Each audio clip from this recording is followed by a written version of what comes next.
Hey guys, Brook Potter here.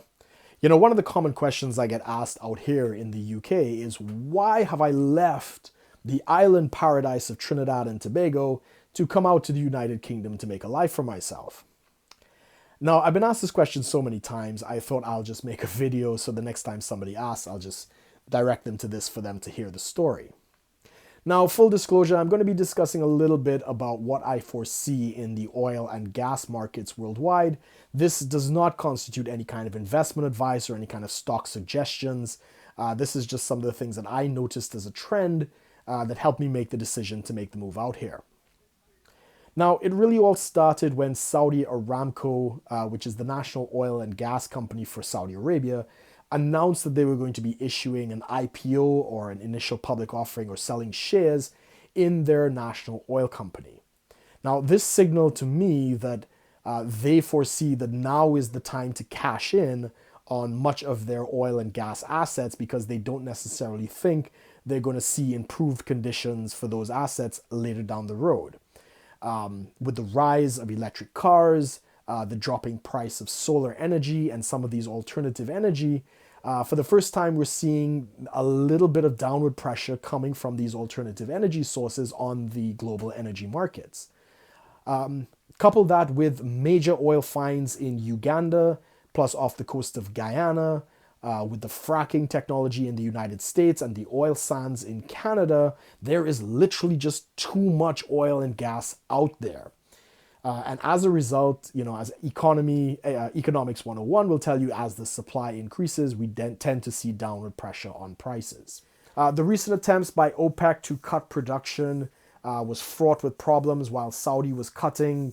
We heard word that, the Iranians were actually boosting production, as possibly the Kuwaitis as well, and just basically filling the gap. And as the prices went up, we heard about more and more of the offshore drilling rigs that were happening that were coming online in the United States. And basically for all of the OPEC cuts, the non-OPEC nations kind of rose up and filled the gap. So there's just an oversupply of capacity. And I don't foresee that improving, especially as Iran has now come out from sanctions and they're trying to build market share, plus the other fines that I've discussed already. So I see a lot of supply. I don't foresee OPEC being able to control the prices as they once did. And I think this is going to continue to put downward pressure on the price of oil and natural gas in the future. So that's the first thing that kind of signaled to me that Trinidad and Tobago, which is an oil and gas economy, is going to foresee a lot of downward pressure on the oil prices. And it just seemed like, politically, they were not really aligning themselves with this reality. The second thing was, of course, that, in Trinidad and Tobago, the level of oil production and natural gas production has been naturally declining. There's a desperate need for exploration and new drilling and these other things, which hasn't really been done. Instead, it looks like they're going to be hitching their wagons to joint venture projects with Venezuela. And anybody who knows the state of Venezuela in this year, 2017, and the prior year, 2016, they know that it's not a good situation. The nationalizing of the natural gas and oil company, plus the destruction of property rights and the rise of these socialist regimes and the printing of money, has basically left Venezuela on the verge of collapse. And I just don't foresee joint venture programs with them, given the state that they can't even get enough money to purchase the paper to print their own money upon.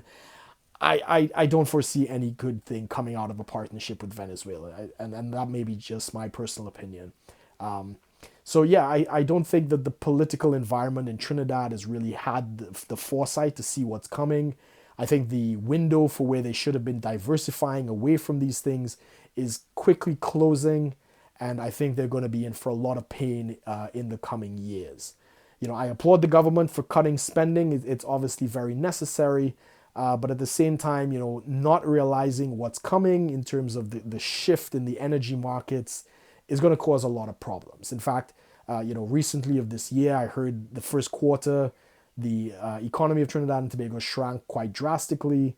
And, as of more recently, I've heard that Standard & Poor's has downgraded the credit rating because of all the deficit spending and, these continued pressure on the energy prices. So, I kind of looked at all that early on, and I kind of saw a lot of this coming. I ended up selling some assets and kind of cashing out a little bit. And in 2013, I managed to get my British citizenship. So this was really the only other place I can go without any problems. So I made the move out here, and I've absolutely loved it. There have been great opportunities out here. The people have been wonderful. I still love my country of Trinidad and Tobago.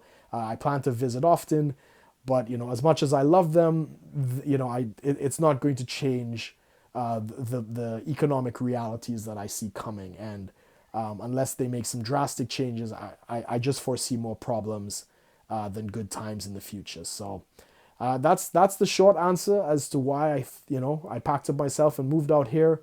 Hope you enjoyed watching. Please feel free to like, share, and subscribe. And share this with anybody who might be asking those questions. So thank you again. Take care. Bye bye.